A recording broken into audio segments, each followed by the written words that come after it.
Bueno, y seguimos acá en PM para seguir analizando el escándalo en Washington. Una cosa increíble, inaudita, histórica. Para hablar de ello estamos en comunicación con Gonzalo Paz, es doctor en Relaciones Internacionales, vive en Washington y es profesor de la Universidad de Georgetown. Gonzalo, María Julio Oliván, Inés Capdevila te saludan. ¿Cómo te va?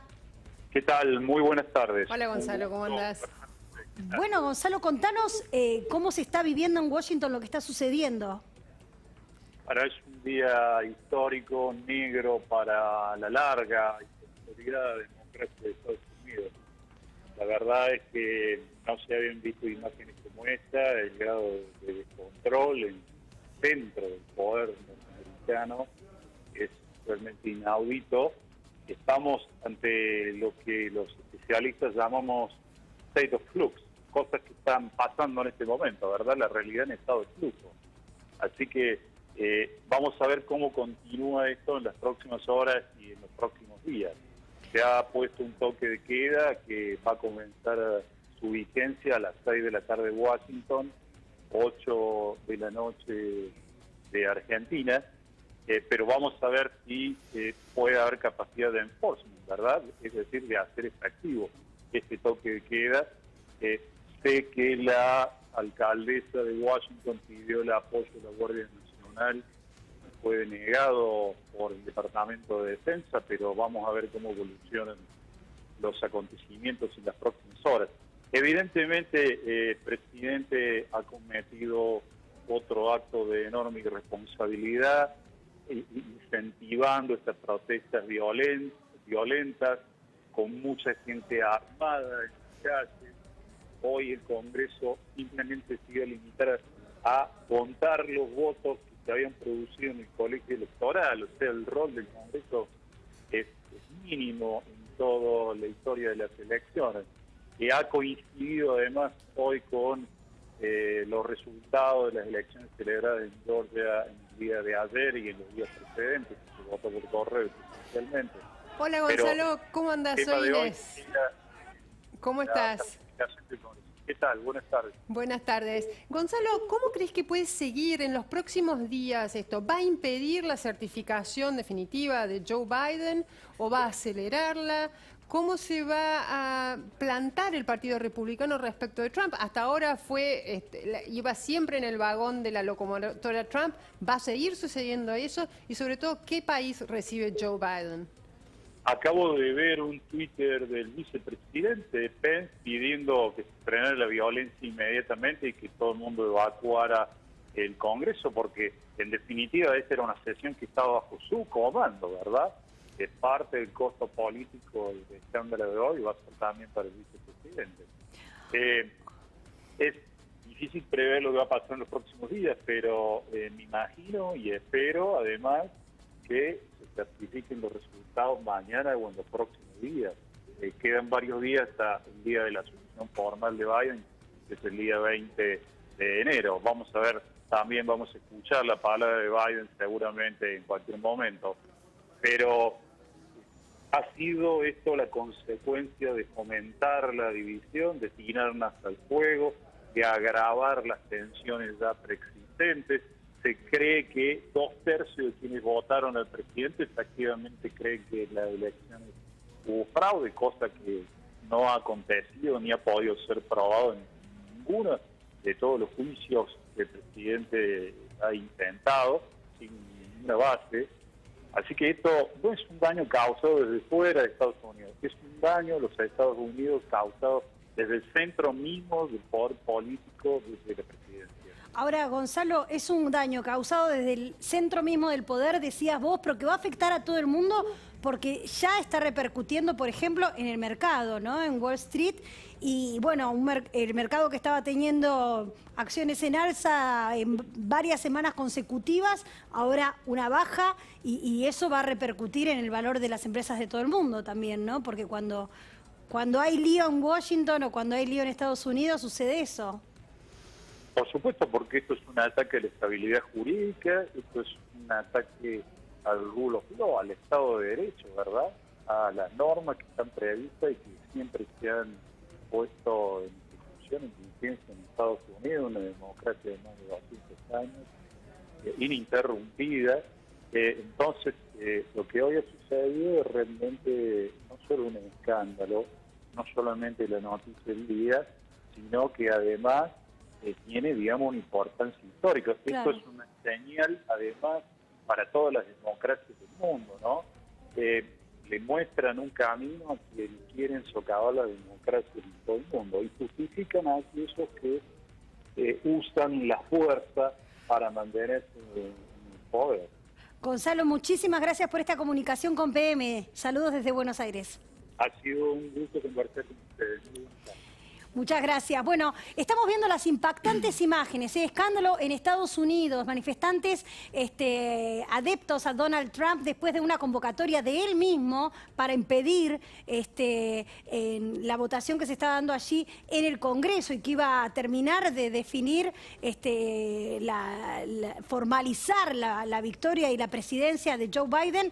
Han ingresado al Congreso, se han trepado de las paredes, Inés, algo inédito me contabas vos en la historia de los Estados Unidos. Mirá la imagen, es perturbadora. Es asombroso. Yo miro y mirá que he visto mucho y estoy absolutamente sorprendida por la dimensión que ha tomado lo que se suponía iba a ser una movilización. Nadie suponía que iba a llegar a este nivel de violencia. Violencia que ya incluye a una mujer herida por un disparo de arma en grave estado. Tremendo. Armas dentro del recinto del Senado, de la Cámara de Representantes.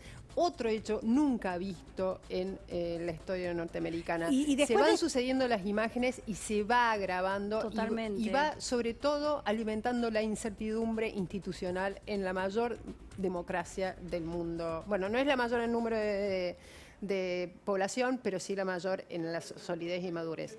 Cosa que hoy no quedó en claro. Ahora, Inés, lo curioso es la contradicción del propio Donald Trump diciendo luego a través de un tuit que había que respetar las fuerzas de seguridad, pero ahora se conocieron nuevos tuits a los que hacía referencia Gonzalo de Mike Pence. Exactamente, acá estamos viendo Mike Pence, recordemos, en el momento que entraron los seguidores de Donald Trump al recinto del Capitolio, Mike Pence estaba presidiendo la sesión bicameral para certificar a Joe Biden. Bien, Mike Pence, que entre paréntesis también tiene aspiraciones presidenciales y hoy probablemente hayan sido ensobrecidas, tuiteó ahora, luego de ser evacuado de emergencia del Congreso, tuiteó lo siguiente: la violencia y la destrucción que están teniendo lugar en el Capitolio norteamericano deben detenerse y deben detenerse ahora. Cualquiera que esté involucrado debe respetar las fuerzas de seguridad y inmediatamente dejar el edificio. En otro tuit agrega Mike Pence, vicepresidente norteamericano: la protesta pacífica es el derecho de cada norteamericano, pero este ataque al Capitolio no va a ser tolerado y aquellos involucrados serán acusados, investigados y acusados hasta con todo el peso de la ley. Bueno, evidentemente va a haber reacciones, porque el músculo democrático en Estados Unidos no va a estar desarticulado después de lo que pasó. Exactamente, eso es un poco lo que ha sucedido en estos 4 años durante la presidencia de Donald Trump, en la cual el actual presidente norteamericano, siempre quiso correr las normas un poquito más allá y siempre, por supuesto, en beneficio propio o en beneficio de su entorno. Pero dentro de todo, las instituciones norteamericanas han funcionado. Si vos ves, la Corte Suprema, aun cuando tiene una mayoría muy netamente conservadora, ha fallado. En los últimos fallos críticos no le ha dado la derecha al presidente. Luego tenés la independencia de los estados. Estados como Georgia, gobernados por republicanos, no han cedido a la presión del presidente, que fue... Lo pudimos escuchar en unos tapes divulgados por el Washington Post el fin de semana. El presidente pidiéndole al secretario de Estado, que es la autoridad electoral de Georgia, por favor, encontrar 11.000 votos, así ganó. Así se lo pedía. Y esos dirigentes, esos funcionarios republicanos no se dieron a la presión. Entonces, la institucionalidad sigue resistiendo. Lo que pasa que esto la va a dejar muy dañada. Lo que se está viviendo hoy en Estados Unidos, en la historia reciente, nunca se vivió. Hablábamos de 1876, 144, 145, hace 144, 145 años, María Julia. un periodo en el cual Estados Unidos vivió un montón de situaciones, desde crisis económicas, crisis por derechos civiles, guerras, sobre todo guerras, que movilizaron a las sociedades para un lado o para el otro. Todo tipo, tragedias naturales, Sí. la tragedia de los atentados terroristas. Y aún así, nunca vimos las imágenes que estamos viendo en este momento, hoy, a pocos días de que asuma el presidente electo Joe Y Biden. me quedo pensando, no tenemos todavía los datos como para poder inferir qué es lo que va a suceder, solamente el derrumbe de la bolsa, pero sí, Sí, las las reacciones. consecuencias económicas, ¿no? Porque ¿cuál era la situación al día de hoy? La situación económica que dejaba la gestión Trump en Estados Unidos. Mira, la gestión Trump se caracterizó por tener muchos y muy buenos números económicos. Recordemos que el empleo tocó un piso que nunca había tocado en 50, 60 años. Creo que un poquito superior al 3%. 3% de desempleo es un número al cual aspiramos todos los países del mundo. Luego, el crecimiento fue muy robusto y sostenido a lo largo de estos años. El salario medio creció y llegó a muchos sectores, incluso sectores habitualmente marginados de la economía, como las minorías afroamericanas, los latinos. Pero eso siempre fue como el gran trofeo, la gran victoria de Donald Trump, que lo llevó a autocalificarse como el mejor presidente de la historia norteamericana después de Abraham Lincoln, que tiene la calidad de héroe legendario en Estados Unidos. Bien, esos números no eran muy diferentes de los que gestionó Barack Obama, con el antecedente que recibió una crisis tremenda que le dejó George Bush, hijo, y de la cual recuperó a Estados Unidos.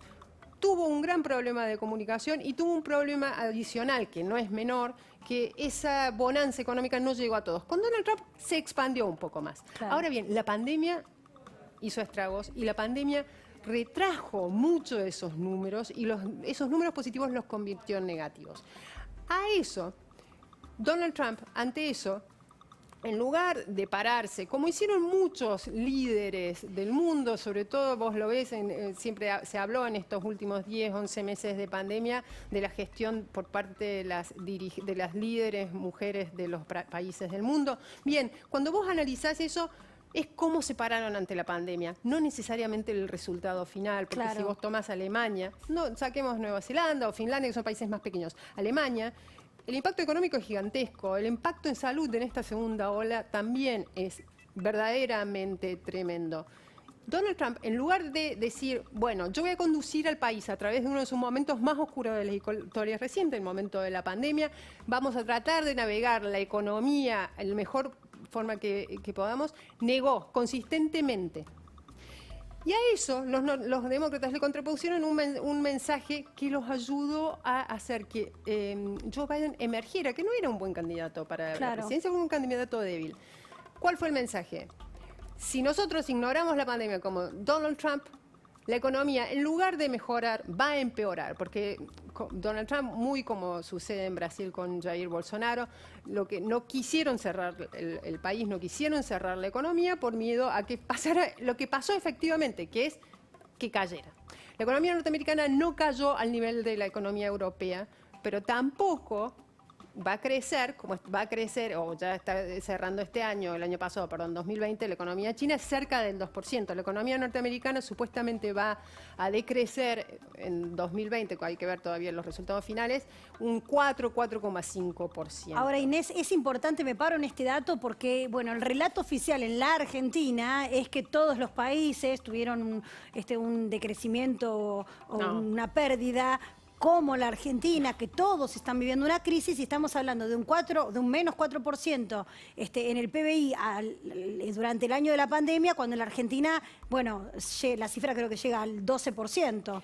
Estimada, ¿no? Sí. De cómo cayó el PBI en la Argentina, también un momento histórico. No, claro, para mal. el impacto económico está condicionado, el impacto económico que cada país está viviendo está no solo condicionado por las medidas sanitarias que se tomaron, por cuánto se cerró la economía, por cuánto pudo continuar la actividad empresarial, cuánto se logró mantener cierto comercio con zonas que no cayeron tanto como Asia, sino también por las capacidades estatales. Nosotros vemos lo que el gobierno argentino le dedicó en porcentaje del PBI a la ayuda antipandemia, Sí. creo que ronda el 3, algo por ciento. En Estados Unidos es el doble. Sí, sí, En países como Perú, donde el impacto económico es mayor que la Argentina, porque la Argentina es de un 10% supuestamente va a cerrar decreciendo La caída del recesión, PBI. va a ser en 2020 el 10%, un poquito más. Perú sería el 12%. Perú dedicó el 13% de su PBI. Australia, que es un país que tuvo un desempeño, está teniendo un desempeño, las pandemias se miden cuando terminan, en todo sentido. Desempeño económico va a ser incluso menor que la recesión menor que la norteamericana, pero también dedicó un enorme porcentaje de su PBI, más del 10%, lo mismo que Canadá, que está teniendo una segunda ola muy, muy letal, pero la ayuda que puede dar el Estado, la capacidad del Estado, y no estamos hablando solo de ayuda económica, de ayudas directas, de transferencias directas, estamos también hablando de la asistencia, de la capacidad del Estado de organizar una vacunación, que eso está mostrando Estados Unidos, que no está a la altura de lo que su imagen y su peso global deberían mostrar. Estamos hablando del país, como hablábamos en el bloque anterior, nunca en la historia de la humanidad hubo un país que contara con tantos recursos de poder duro, poder militar, poder económico, poder científico, y tanta influencia, lo que se le llama el poder suave. Nunca hubo un país que reuniera tantos rasgos de poder como Estados Unidos. Ahora no los reúne tanto porque está en declive, autoinfligido este declive en los últimos 4 años, como mencionaba Gonzalo Paz recién. Pero en la posguerra, Estados Unidos fue la potencia que nunca había habido en el mundo. Bien. Inés. Sí. Tenemos que irnos del aire. Es muy interesante lo que estás diciendo. Te vamos a leer en La Nación. Te seguimos escuchando. Te agradezco mucho. Realmente mañana vamos a seguir con este tema que conmociona al mundo. Sigan con Tato Yang aquí en La Nación.